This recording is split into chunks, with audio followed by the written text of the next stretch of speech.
नमस्कार दोस्तों, आप सभी के सामने मॉर्निंग असेंबली कंटेंट्स। आज दिनांक 8/12/2025 है और आज की मॉर्निंग असेंबली की शुरुआत सुविचार से करते हैं।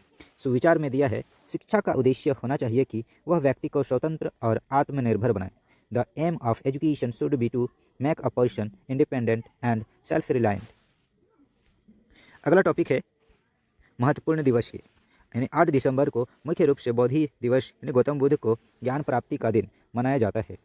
8 दिसंबर 1937 भारत की पहली डबल डेकर बस मुंबई में चलनी शुरू हुई। 8 दिसंबर को बालाजी बाजीराव, जिन्हें नाना साहेब पेशवा के नाम से भी जाना जाता है, मराठा साम्राज्य के एक प्रभावशाली और दूरदर्शी पेशवा थे। उनका जन्म 8 दिसंबर 1720 को हुआ था। अगला टॉपिक है मुख्य समाचार का। आप सभी के सामने पहला अंतर्राष्ट्रीय समाचार। अंतर्राष्ट्रीय समाचार में दिया गया है कि पाकिस्तान और अफगानिस्तान के बीच चमन सीमा पर संघर्ष की सूचना। चमन सीमा क्रॉसिंग, जैसे मैत्री द्वार के नाम से भी जाना जाता है। राष्ट्रीय समाचार।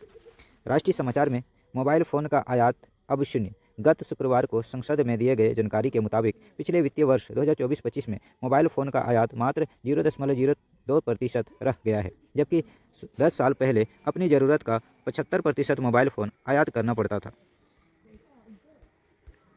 अगला है राज्य समाचार। राज्य समाचार दिया गया है कि झारखंड के कई हिस्सों में शीतलहर का प्रकोप जारी है। राज्य के 8 जिलों में न्यूनतम तापमान 10 डिग्री सेल्सियस से नीचे दर्ज किया गया है। मौसम विभाग का कहना है कि निचले क्षोभ मंडलीय स्तरों पर चल रही उत्तर पश्चिमी हवाओं के कारण राज्य में पारे में गिरावट आई है। अगला टॉपिक है खेल समाचार का। खेल समाचार में हैदराबाद रॉयल्स ने 0-2 से पिछड़ने के बाद वापसी करते हुए क्वालीफायर 1 में चेन्नई सुपर वॉरियर्स को 4-2 से हराकर इंडियन पिक बॉल लीग में अपनी जगह पक्की की। नेक्स्ट, शिक्षा कैरियर टेक्नोलॉजी। रूस और भारत ने फैसला किया है कि अपने नए अंतरिक्ष स्टेशन ROS और भारतीय अंतरिक्ष स्टेशन BAS एक ही 51.6 डिग्री कक्षा में रखेंगे। इससे दोनों देशों के अंतरिक्ष यात्री आसानी से एक दूसरे के स्टेशन पर जा सकेंगे। अगला टॉपिक है सामान्य ज्ञान प्रश्नोत्तरी का, कक्षा 1 से लेकर 5 तक के लिए। पहला सवाल है, बूझो पहली। हरी डिब्बा पीली मकान, उसमें बैठा कालूराम। आंसर क्या होगा? पपीता। दूसरा सवाल है, झारखंड राज्य का निर्माण किस राज्य से अलग होकर हुआ? तो इसका सही उत्तर है बिहार। तो दोस्तों, आप सभी को ये बताना है कि बिहार का कितना प्रतिशत भूभाग को काट करके झारखंड बनाया गया है। तीसरा सवाल है, 1 लाख में कितने शून्य होते हैं? तो सही उत्तर है 5। चौथा सवाल है, सूर्योदय किस दिशा में होता है? तो इसका सही उत्तर है पूर्व दिशा में। पांचवा सवाल है, रात का विलोम शब्द क्या होगा? तो रात का विलोम शब्द है दिन। अगला है कक्षा 6 से 8 तक के लिए। पहला सवाल कि विद्युत धारा का मात्रक क्या है? तो इसका सही उत्तर है एम्पियर। दूसरा सवाल है, चाइना मैन शब्दावली किस खेल से संबंधित है? तो इसका सही उत्तर है क्रिकेट। क्वेश्चन नंबर तीसरा आप सभी के सामने। क्वेश्चन नंबर 3 बता रहा है कि औरंगजेब किस राजवंश का शासक था? तो इसका सही उत्तर है मुगल वंश। चौथा सवाल है, कोलंबो किस देश की राजधानी है? तो इसका सही उत्तर है श्रीलंका।